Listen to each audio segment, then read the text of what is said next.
Assalamualaikum students, my name is Mubashir Ali। आज हम 9th class maths की exercise 13.1 question number 3 solve करेंगे। जो मेरी प्रीवियस वीडियो थी उसमें मैंने क्वेश्चन नंबर 1 और क्वेश्चन नंबर 2 सॉल्व कराया था। क्वेश्चन नंबर 3 स्टार्ट करने से पहले अगर आप मेरे चैनल पर न्यू हैं तो लाजमन मेरे चैनल को सब्सक्राइब करें। क्वेश्चन नंबर 3 है, one alphabet is selected at random from the world mathematics. Word mathematics में से एक अल्फाबेट आपने सेलेक्ट करना है, फिर उसकी प्रोबेबिलिटी फाइंड करनी है। जिसकी प्रोबेबिलिटी फाइंड करनी है वो वावल हो, consonant, N A, not M, not T. तो सबसे पहले आपने ये देखना है, जो वर्ड हमें मैथमेटिक्स दिया हुआ है इसके नंबर ऑफ सैंपल स्पेस कितने हैं, इसकी टोटल तादाद कितनी है। तो यहाँ पर आप लिखें N of S. N of S means यहाँ पर नंबर ऑफ सैंपल स्पेस होता है, इसमें टोटल वर्ड्स आपने चेक करने होते हैं। 1 2 3 4 5 6 7 8 9 10 11, यानी जो हमें वर्ड दिया हुआ है इसमें जो एन एस है, नंबर ऑफ सैंपल स्पेस बनते हैं वो 11 बनते हैं। अब आपने प्रोबेबिलिटी फाइंड करनी है वावल की। तो फर्स्ट पार्ट है, let A be a band of vowel। तो जो A मेरे पास है वो वावल अल्फाबेट का बैंड है, यानी हमने वावल वर्ड्स की प्रोबेबिलिटी फाइंड करनी है। अब यहाँ पर A मैंने लिखा है, जो वर्ड मैथमेटिक्स है इसमें जो वावल अल्फाबेट्स आ रहे हैं वो आपने यहाँ पर लिखने हैं। इसमें फर्स्ट वावल लफ्ज A आ रहा है, एक बार ई भी नहीं है, ई आता है, फिर उसके बाद ए आता है, फिर उसके बाद आई आता है। यानी इस वर्ड में जो वावल अल्फाबेट्स हैं वो ये मैंने लिख लिया। अब एन ऑफ ए लिखना है। एन ऑफ ए मींस इस इवेंट की तादाद कितनी है, 1 2 3 4। इसकी तादाद हमारे पास 4 है। अब इसकी हम प्रोबेबिलिटी निकालते हैं। Probability of A is equal to N of A over N of S. Probability of A वैसे लिख लेते हैं, एन ऑफ ए इसकी तादाद 4 है और एन ऑफ एस जो है इसकी तादाद 11 है। याद जो वावल वर्ड्स थे उनकी जो प्रोबेबिलिटी है वो 4 ओवर 11 होती है। अब पार्ट नंबर 2 है, अब हमने प्रोबेबिलिटी फाइंड करनी है कॉन्सोनेंट की। Let B be a band of consonant. जो बी मेरे पास इवेंट है वो कंसोनेंट। कंसोनेंट क्या होते हैं, अल्फा जो वावल वर्ड्स के अलावा अल्फाबेट्स में वर्ड्स होते हैं उन्हें हम कंसोनेंट कहते हैं। अब यहाँ पर बी आपने कंसोनेंट लिखने हैं, यानी इस जो हमने वर्ड दिया है इसमें वावल के अलावा जितने यहाँ पर वर्ड्स दिए होंगे उन्हें हम कंसोनेंट कहते हैं। इसमें जो कंसोनेंट है वो वर्ड एम आता है, टी आता है, फिर उसके बाद एच आता है, फिर उसके बाद एम आता है, फिर उसके बाद टी आता है, फिर उसके बाद सी आता है, फिर उसके बाद एस आता है। इट्स मीन जो एन ऑफ बी है ये इनकी तादाद हमारे पास बन जाती है 1 2 3 4 5 6 7। इनकी तादाद हमारे पास 7 हो जाती है। तो प्रोबेबिलिटी ऑफ बी का फार्मूला होता है N of B over N of S. Probability of B is N of B, इनकी तादाद 7 है, एन ऑफ एस जो हमारे पास था वो 11 था, तो इनकी प्रोबेबिलिटी आ जाती है 7 ओवर 11। ठीक है, अब आपने प्रोबेबिलिटी निकालनी है अल्फाबेट ई की। Let C be a band of alphabet ई।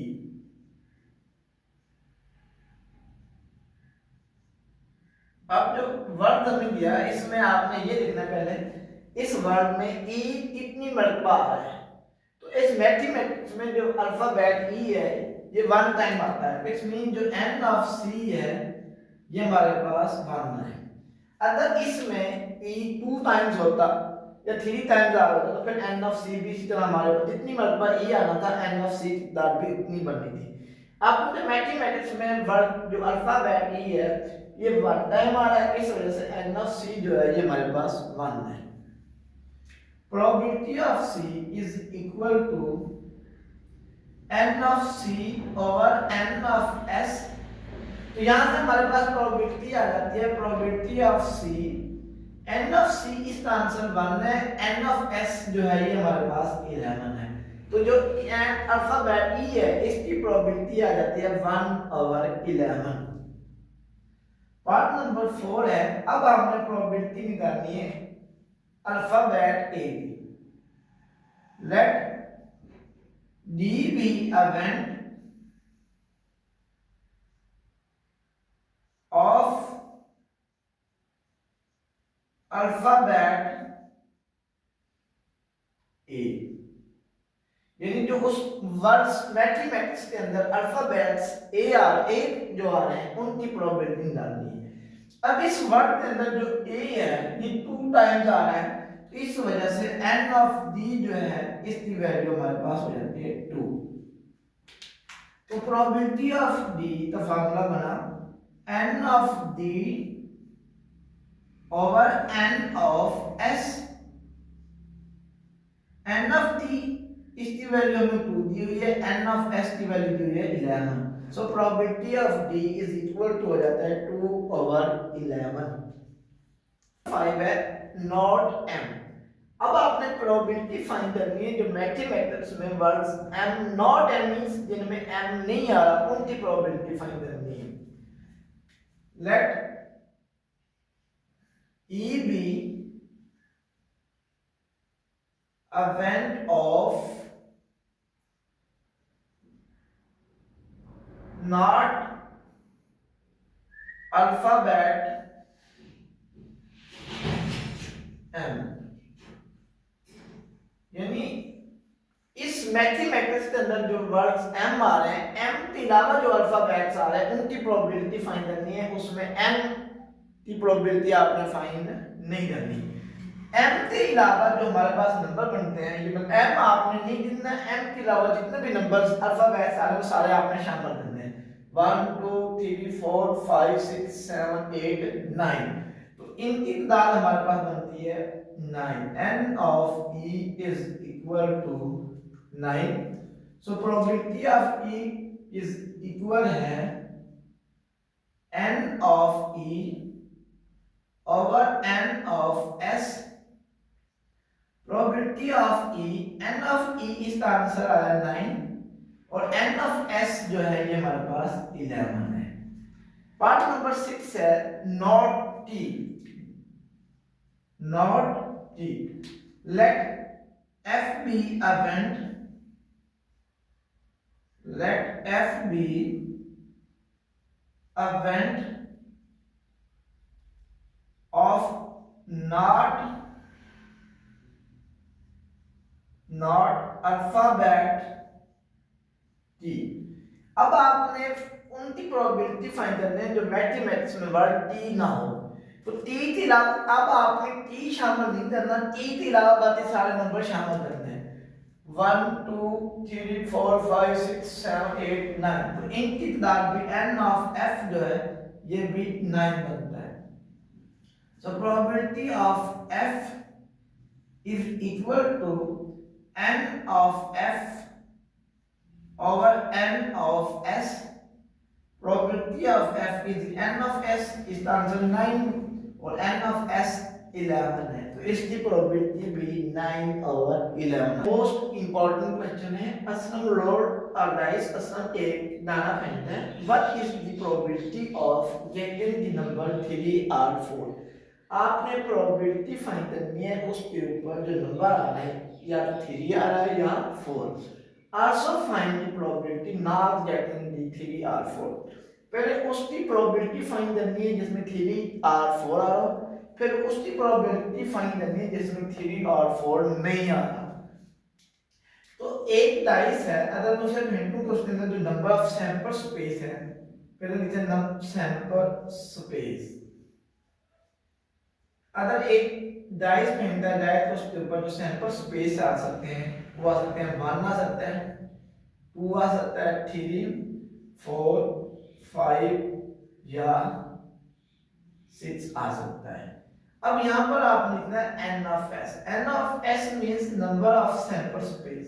तो इनकी तादाद जो हमारे पास है ये 6 है। n ऑफ s जो है ये 6 हो जाता है। अब आपने प्रोबेबिलिटी फाइंड करनी है जिसमें 3 आ रहा हो या 4 आ रहा हो। Let a be A one, let a be event of number 3 or 4। यानी ए ऐसा इवेंट है जिसमें उसमें जो नंबर है वो 3 और 4 है। इट्स मीन जो इनकी तादाद बनती है वो हमारे पास 2 बनती है। यानी ये फर्स्ट नंबर है और ये वाला सेकंड नंबर है। तो n ऑफ a जो है ये हमारे पास 2 आ जाता है। तो इसलिए हमने प्रोबेबिलिटी फाइंड करनी है। Probability of a is equal होता है n of a over n of s। Probability of a where n of a इसकी तादाद 2 है, जो n ऑफ s है इसकी तादाद है 6। प्रोबेबिलिटी ऑफ a, इसका आंसर आ जाता है 2 1 2 2 3 6। इसका आंसर आ जाता है 1 ओवर 3। तो प्रोबेबिलिटी ऑफ a जो है ये 1 ओवर 3। अब आपने ये हमारे पास वो उस नंबर की प्रोबेबिलिटी जिसमें 3 और 4 आ रहे हैं। अब हमने प्रोबेबिलिटी फाइंड करनी है जिसमें 3 और 4 ना हो। इट्स मींस इसका हमने कंप्लीमेंट फाइंड करना है। कंप्लीमेंट मींस अब p of a complement find करेंगे। यानी p ऑफ a वो नंबर है जिसमें 3 और 4 आ रहा है, तो प्रोबेबिलिटी a कंप्लीमेंट में वो नंबर होंगे जिसमें 3 और 4 नहीं आ रहा। इसलिए ये फार्मूला होता है probability of a plus probability of a complement is equal होता है 1 के। अब हमें प्रोबेबिलिटी ऑफ a दिया हुआ है 1 over 3। Probability of a complement हमने फाइंड करना है is equal to 1। Probability of a complement is equal to, ये प्लस 1 ओवर 3 है, इधर आता है बन जाता है minus 1 over 3। Probability of a complement is equal to, इनका एलसीएम ले तो ये हमारे पास 3 आता है। अब 1 को 3 पर डिवाइड करें, 3 1 जा 3। अब 3 को 3 पर डिवाइड करें 1 1 तो 1 से मल्टीप्लाई किया 1 आ जाता है। Probability of a complement is equal to 3 minus 1 2 over 3। तो a इसका जो कंप्लीमेंट है जिसमें 3 और 4 नंबर शामिल नहीं है, उनकी जो प्रोबेबिलिटी आती है वो आती है 2 ओवर 3।